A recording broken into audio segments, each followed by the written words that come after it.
It is officially ACE Week, so let's answer some of the more frequently asked questions about it. What is ACE Week? Where did ACE Week come from? Why is there a need for ACE Week? Will we no longer need ACE Week one day? And finally, what am I doing for ACE Week this year? So grab some cake, heat up that garlic bread, and let's jump right into this ACE Week. And on this journey, one more love unraveled. I finally learned to love me for me.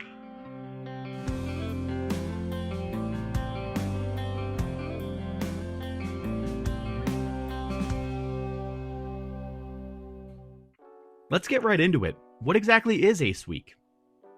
ACE Week is an annual observance the last full week of October, starting on Sunday. This year, that falls on October 19th through the 25th. Now, during ACE Week, there's loads of celebrations, education opportunities, advocacy, and activism that you can be a part of. There's also amazing work from Aspec artists and so much more. Now, where did ACE Week actually come from? ACE Week was originally created as Asexuality Awareness Week back in 2010 by Sarah Beth Brooks. At first, it was more celebrated through social media and blogging, but over the years, it has grown to be an international observance that's even recognized by a number of places, including my home state of Wisconsin, which I'm very excited to say has now officially, formally recognized ACE Week for the 4th consecutive year, thanks to our governor, Tony Evers. So, why ACE Week? What's the point of it all? That's sort of a loaded question. Like I said, ACE Week was first called Asexuality Awareness Week. And let's be real. Could you honestly say that you were aware of asexuality in 2010? Maybe some of you can, but I know I can't. That's where the mission first needed to start. Awareness. Awareness and visibility are so important, especially for identities like those on the asexual spectrum. Even now, 15 years later, there's very little conversation or representation of asexuality. Sure, there's more now than there were back then, but considering there was basically none, or there were horribly inaccurate portrayals like that House episode, that's not really saying much, is it? We didn't even have Todd Chavez from BoJack Horseman until 2014. So what did that mean for Aspec folks back then? Well, for many of them, including myself, we didn't even know that asexuality existed. And believe me, I really could have used that knowledge in 2010. That was my freshman year of college, which between senior year of high school and freshman year of college, let me tell you, the whiplash of exposure to sexuality that I experienced practically gave me vertigo. Now, we can still refer to this week as Asexuality Awareness Week, and there are a good handful of people who actually prefer to call it that. But it's been shortened to ACE Week because there's more work to be done. A common misconception is that we're done with the awareness part, that people know about asexuality now. But that's not actually true at all. Yeah, asexuality has gained more visibility, but that's not to say that awareness isn't still crucial.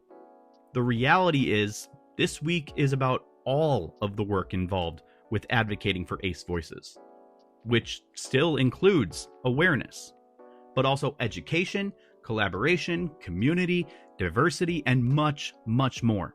So, will there ever be a day where ACE Week is no longer needed, that work is actually done?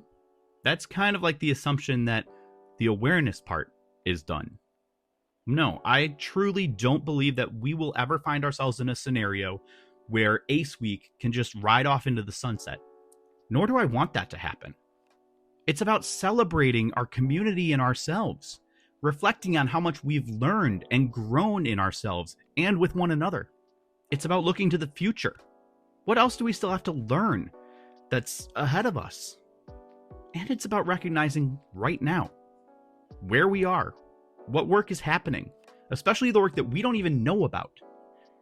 And what can we do right now and right here to help? So yeah, ACE Week will always be needed. And that's a good thing. We don't know what we don't know, which means there's always going to be work ahead, even if that work hasn't made itself known yet. Now, what am I doing to celebrate Ace Week? I am glad that you asked. I know I've had a hard time making content lately, and I know that I don't have to apologize because you all know how busy I've been since the school year started. But you should also know that I'm still that kind of person who's going to apologize anyway. So here's my way of starting to make it up to all of you. 7 days of videos. Starting with this one, I'll have a brand new long form video every day this week. Well, except for Wednesday. Because on Wednesday, I'm going to be here live on YouTube to chat with all of you. Right now, what I have planned is to hang out, to chat, and to discuss a slew of asexual memes. Now, I've already got a bunch bookmarked, but if you have some of your favorites that you'd like us to react to and discuss, please send them my way to my email at fluentlyAspec@gmail.com. And also be sure to join me here on Wednesday, October 22nd at 7 p.m. CST, right here on my YouTube channel. Also, in case you missed it, I do have a brand new collab that I just did with the one and only Astat Advice, who invited me for a wonderful discussion on the intersection of aspec and masculinity.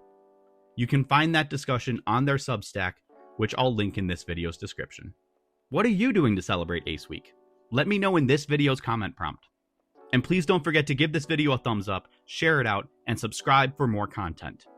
And if you'd like to support my channel and all the work that I've put in, please check out my merch site at fluentlyaspec.com. I've got shirts, I've got hats, I've got all kinds of amazing things that I designed personally myself. And also, you can look for a copy of my book, Limitless: Poetry of an Aromantic and Asexual Journey.